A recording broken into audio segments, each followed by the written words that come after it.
IVF ಅನ್ನ ಪರಿಚಯ ಮಾಡೋದಕ್ಕೂ ಕೂಡ ಭಾರತದಲ್ಲಿ ನೀವು ಎದುರಿಸಿದಂತ ಸವಾಲುಗಳು ಏನೇನಿತ್ತು? ನನಗೆ ಎದೆಗೆ ಹೊಡೀತು. ಮನೇಲಿ ಹೋಗಿ ನಿದ್ದೆನೇ ಮಾಡಿರಲಿಲ್ಲ ಆ ಥರದ್ದು.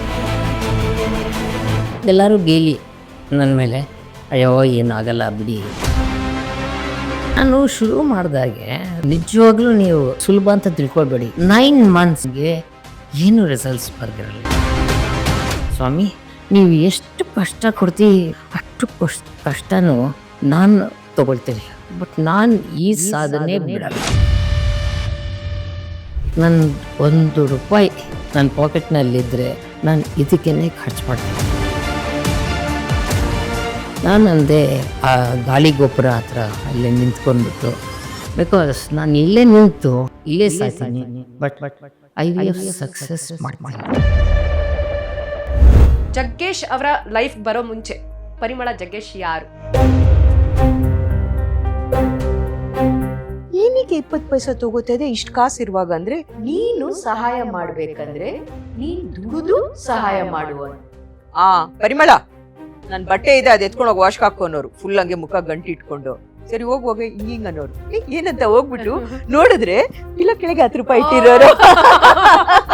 ಬೇರೆಯವರೆಲ್ಲ ಬೈತಾರೆ, ಯಾವಾಗ ನೋಡೋ ಅದೇ ತಲೆ ಮೇಲೆ ಇಟ್ಕೋತಿ ಅಂತ. ಮಗುನ ಮಲಗಿಸ್ಬಿಟ್ಟು ರಾತ್ರಿ ನಾನು 10:30 ಸ್ಟಾರ್ಟ್ ಆದ್ರೆ ಮಧ್ಯರಾತ್ರಿ 2 ಗಂಟೆ 2:30ವರೆಗೂ ಶೀಟ್ ಮಾಡಿ ತಿರ್ಗಾ ಮಲ್ಗಿ 1 or 2 hours ತಿರ್ಗಾ ಕರ್ಕೊಂಡು ಸೇಮ್ ರೊಟೀನ್, ಪಾತ್ರೆ ತೊಳಿ ಬಟ್ಟೆ. I had to earn my money to do my studies. I completed it. In turn ಮಾಡಿ ವಾಪಸ್ ಬರ್ಬೇಕಾದಾಗ ಲೈಕ್ ಜಾಗ ಕೊಡ್ತಾರೆ ನಮ್ಗೆ ಬರಕ್ಕೆ. Everybody was clapping. ನನಗೆ ಗೊತ್ತಾಗಿಲ್ಲ ಯಾರಿಗೆ ಅಂತ. Then afterwards I realized ನನಗ್ ಮಾಡ್ತಾ ಇದ್ದಾರೆ.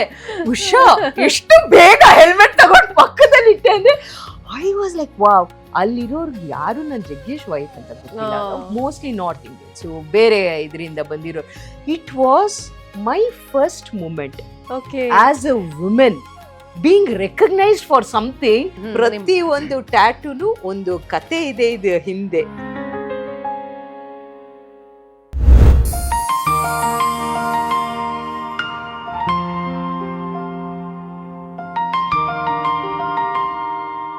ಒಂದು ಸಕ್ಸಸ್ ಕಾಣೋದು ತುಂಬ ಈಸಿ, ಬಟ್ ಮತ್ತೆ ಆ ಸಕ್ಸಸ್ ಸ್ಟೋರಿನ ನಾವು ಹೆಂಗೆ ಕ್ಯಾರಿ ಮಾಡ್ತೀವಿ, ಅದ್ರ ಜೊತೆಗೆ ಹೆಂಗೆ ಬೆಳಿತೀವಿ ಅನ್ನೋದು ತುಂಬ ಇಂಪಾರ್ಟೆಂಟ್ ಆಗುತ್ತೆ.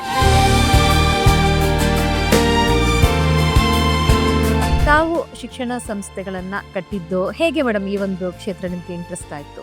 ಎಜುಕೇಷನ್ ಅನ್ನೋದು ಫೋಕಸ್ ಆಗೋದು ನಮ್ಮ ಮಕ್ಳಿಗೆ ಅಡ್ಮಿಷನ್ ಹುಡುಕುವಾಗ. ಅವ್ರು ಏನು ಪ್ರಿಪೇರ್ ಆಗಿರ್ತಾರೋ ಅದನ್ನ ಎಕ್ಸಾಮಲ್ಲಿ ಅವ್ರು ತೋರಿಸ್ಕೊಳ್ಲಿಕ್ಕಾಗಲ್ಲ.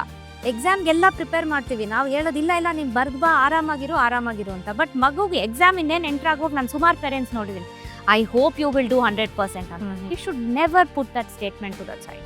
ಇವತ್ತು ನಿಜವಾಗ್ಲೂ ಸಹ ಶಿಕ್ಷಣ ಸುಧಾರಣೆ ಆಗ್ತಾ ಇದೆಯಾ? ನನ್ನ ಪ್ರಕಾರ ಎಜುಕೇಷನ್ ಅಂದರೆ it's not limited to your mark sheet or certificates. ಶಾಲೆಗಳಲ್ಲಿ ಡ್ರಗ್ ಅಡಿಕ್ಷನ್ನು, ರ್ಯಾಗಿಂಗ್ ಮಾಡೋದು, ಈ ಥರದ್ದೆಲ್ಲ ಇದೆ.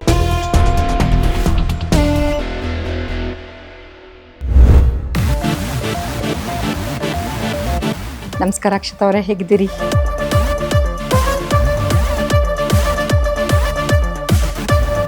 ಚೆನ್ನಾಗಿದ್ದೀನಿ ಅನಿತಾ ಅವರೇ. ನಮಸ್ಕಾರ ವೀಕ್ಷಕರೇ, ನೀವು ನೋಡ್ತಾ ಇದ್ರಿ ಸುಮನ್ ಟಿವಿ ಕನ್ನಡ. ನಾನು ಅನಿತಾ ಗೌಡ. ಈಗ ನಾನು ನಿಮ್ಮ ಹತ್ರ ಮಾತಾಡ್ತಿದ್ದೀನಿ ಇವತ್ತು ಅಂದರೆ ನಾನು ಸ್ವಲ್ಪ ಫಾರ್ಮಲ್ ಆಗೇ ಮಾತಾಡ್ತಿದ್ದೀನಿ. ರಾತ್ರಿ ನಾನು ಸ್ಟಾರ್ ಆಗ್ಬಿಡ್ಬೇಕು ಅಂತ ಬಂದವರಲ್ಲ. ನನಗೆ ಅದೇನೋ ಗೊತ್ತಿಲ್ಲ, ನನ್ನ ಪ್ರಶಸ್ತಿನೇ ಮುಳುವಾಗ್ಬಿಡ್ತಾ ಅಂತ ಅನ್ನಿಸ್ತು. ಆಧ್ಯಾತ್ಮಿಕ ಕ್ಷೇತ್ರದಲ್ಲಿ ಇವರು ತಮ್ಮದೇ ಆದಂತಹ ಹೆಸರನ್ನ ಮಾಡಿದಂಥವರು. ಅಂತಾರಾಷ್ಟ್ರೀಯ ಮಹಿಳಾ ದಿನಾಚರಣೆಯ ಅಂಗವಾಗಿ ಅವರನ್ನ ಕಾರ್ಯಕ್ರಮಕ್ಕೆ ಸ್ವಾಗತಿಸೋಣ. ಅಮ್ಮಾಜಿ, ಕಾರ್ಯಕ್ರಮಕ್ಕೆ ಸ್ವಾಗತ. ನಮಸ್ತೆ. ಕಂಪ್ಲೀಟ್ ಆಗಿ ಈ ಒಂದು ಆಧ್ಯಾತ್ಮದ ಕಡೆ ವಾಲ್ ಬಿಟ್ಟಿದ್ರಿ ಅಲ್ವಾ? ಶಿವ ಪ್ರಪಂಚದ ಮೊದಲ ಡಾಕ್ಟರ್, ವೈದ್ಯ.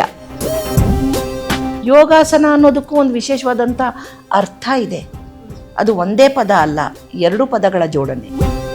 ಏನೇ ಒಂದು ಹೆಣ್ಣು ಮಾಡಕ್ ಹೋದಂತ ಸಂದರ್ಭದಲ್ಲಿ ಆಕೆಯನ್ನ ನಾವು ಕೆಳಗಿಳಿಸಕ್ ಆಗಿಲ್ಲ ಅಂದ್ರೆ ಕೊನೆಗೆ ಒಂದೇ ಒಂದು ಚಾರಿತ್ರ್ಯವದೆ.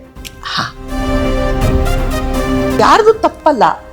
ಈ ಸ್ಪಿರಿಚುವಲ್ ಪಾತಿಗೆ ಬಂದಾಗ ಸಂಸಾರಿಕ ಜೀವನವನ್ನ ದೂರ ಮಾಡಿಸುತ್ತೆ.